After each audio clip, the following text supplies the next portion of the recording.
वैशाख शुक्ल चतुर्दशी के दिन भगवान नृसिंह के रूप में प्रकट हुए थे, जिन्होंने हिरण्यकशिपु का वध कर अपने भक्त प्रहलाद की रक्षा की थी। इसलिए यह तिथि एक पर्व के रूप में मनाई जाती है। हम होली का पर्व क्यों मानते हैं, इसके पीछे एक पौराणिक कथा है। अर्षि कश्यप के हिरण्याक्ष और हिरण्यकशिपु नामक दो पुत्र थे, जिनकी माता का नाम दिति था। हिरण्याक्ष बड़ा था, इसलिए उसे असुरों का राजा बनाया गया, परंतु हिरण्याक्ष बड़ा ही क्रूर राजा था, जो भगवान नारायण के भक्तों को प्रताड़ित किया करता था। जब उसकी अति बढ़ती गई तो वो धरती को समुद्र के रसातल में ले गया। लेकिन फिर भगवान नारायण के वराह अवतार ने हिरण्याक्ष का वध कर दिया। भाई के वध से हिरण्यकशिपु और अधिक उत्तेजित और उग्र हो उठा। चूंकि भगवान नारायण ने वराह रूप में हिरण्यकशिपु के भाई का वध किया था, इसलिए हिरण्यकशिपु ने नारायण भक्तों को प्रताड़ित करना शुरू किया और भगवान नारायण को यह चुनौती दी कि वो बहुत ही जल्द पूरे संसार से उसके सभी भक्तों को समाप्त कर देगा।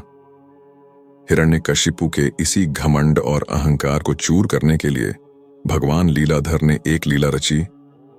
जब हिरण्यकशिपु वरदान पाने के लिए तप करने गया तो भगवान विष्णु का एक नन्हा सा भक्त हिरण्यकशिपु की पत्नी कयाधु के गर्भ में आ गया, जो प्रहलाद के रूप में जन्म लेने वाला था।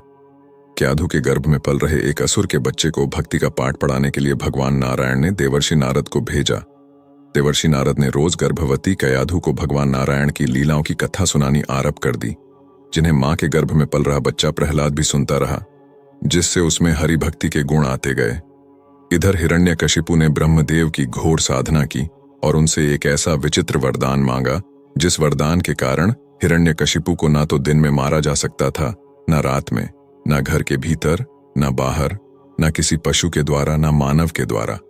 एक तरह से उसने स्वयं को हर प्रकार से अवध्य कर लिया था। वरदान पाकर हिरण्यकशिपु ने स्वयं को तीनों लोकों का भगवान घोषित कर लिया और सभी को उसे भगवान मानकर पूजा करवाने के लिए बाध्य करना शुरू कर दिया। लेकिन अपनी शक्ति के मद के चूर हिरण्यकशिपु को यह नहीं पता था कि लीलाधर विष्णु उन्हीं के घर में उसके सबसे बड़े शत्रु के भक्त को भेजने वाले थे। एक निश्चित समय के बाद महान असुर वंश में प्रहलाद का जन्म हुआ। प्रहलाद, जिसका मतलब ही था जो मन को आह्लादित अर्थात आनंद से भर दे, प्रहलाद के लिए विद्या अध्ययन की जिम्मेदारी असुरों के गुरु शुक्राचार्य ने उनके दो पुत्रों षंड और अमर्क को दी। लेकिन जब प्रहलाद गुरुकुल गया तो उसने वहां विष्णु की भक्ति आरंभ कर दी। राजा का पुत्र होने के कारण पहले तो शुक्राचार्य के दोनों पुत्र प्रहलाद को समझाकर इस बात को टालते रहे, लेकिन प्रहलाद की हरि भक्ति कम नहीं हुई। जब प्रहलाद गुरुकुल से राजमहल लौटा तो पिता हिरण्यकशिपु ने प्रहलाद के ज्ञान को परखने के लिए उससे कई सवाल जवाब किए, लेकिन प्रहलाद ने हर बार श्री हरि विष्णु का नाम लेकर उसके प्रति अगाध प्रेम और भक्ति दिखाई। अपने पुत्र के इस ज्ञान से अचंभित हिरण्यकशिपु ने प्रहलाद को बहुत समझाया कि उसके पिता ही इस संसार के भगवान हैं। लेकिन जब प्रहलाद ने बार बार नारायण को ही सर्वे सर्वा माना तो फिर हिरण्यकशिपु ने प्रहलाद को दंड देना आरंभ कर दिया। पहले पहल तो प्रहलाद को छोटे छोटे दंड दिए गए ताकि वो मान जाए, लेकिन जब प्रहलाद ने नारायण भक्ति नहीं छोड़ी तो उसे कभी पहाड़ से फेंकवाया गया तो कभी हाथी से कुचलवाने की कोशिश की गई।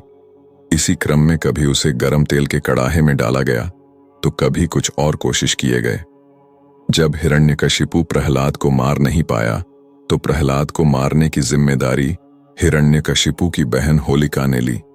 होलिका के पास एक वरदानी कंबल थी जो अग्नि से रक्षित थी।